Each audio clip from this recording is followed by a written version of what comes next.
I think that, in today's society, we're pulled in so many different directions constantly. I'm really interested in the way that our minds can kind of take on a life of their own. And we can't always control the things that we're thinking. We can't always control our thoughts. Similar to a landscape, that the landscape can kind of take over and take on a life of its own. And, the idea of controlling our thoughts and thinking the things that we think, and acceptance and change and control are all, common themes in my work.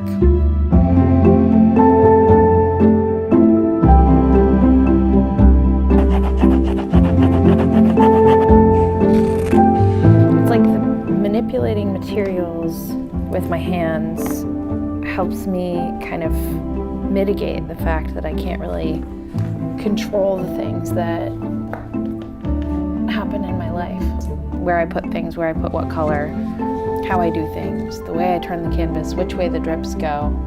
It's an escape, it's a release, it's a way to kind of get out of what, life has become.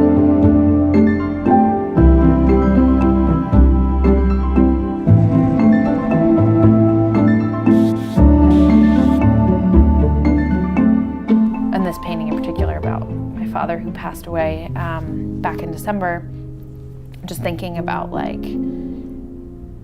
coming back to that over and over and over and over and over again. It reminded me of repetitive thoughts and the obsessive nature of thoughts. So all of these kind of vertical lines that happen, juxtaposed with the texture kind of colliding this negative space in the middle. Made me think about kind of repetitive, obsessive thoughts that you can't kind of let go of.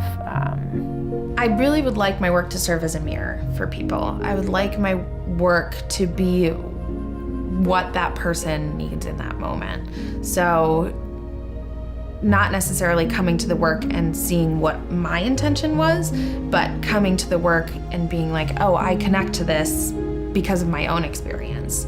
So I really try, while my work is incredibly personal, I really try to leave it open-ended enough to where people can come to it and have their own experience. Maybe I give certain visual clues to the flavor of what the painting might be about, or the emotion that the painting might be trying to get the viewer to feel, but I really like it to be open-ended to serve as a mirror.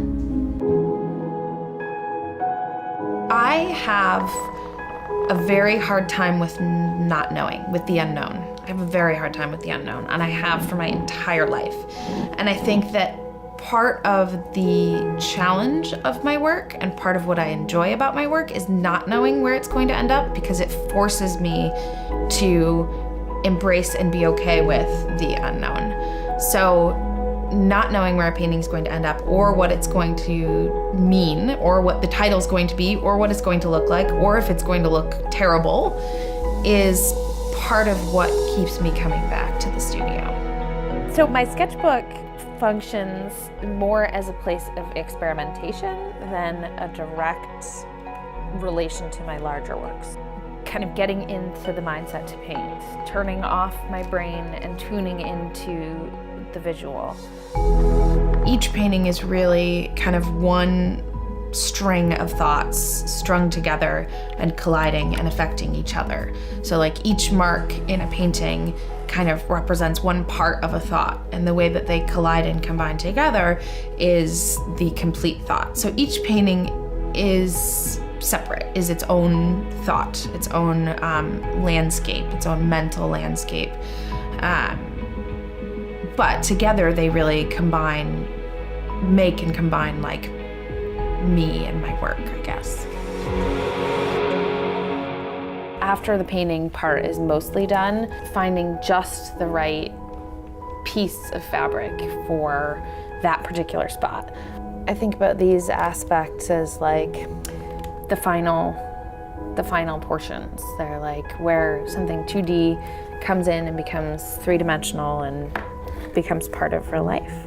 It's an escape, it's a release, it's a way to kind of get out of what, life has become.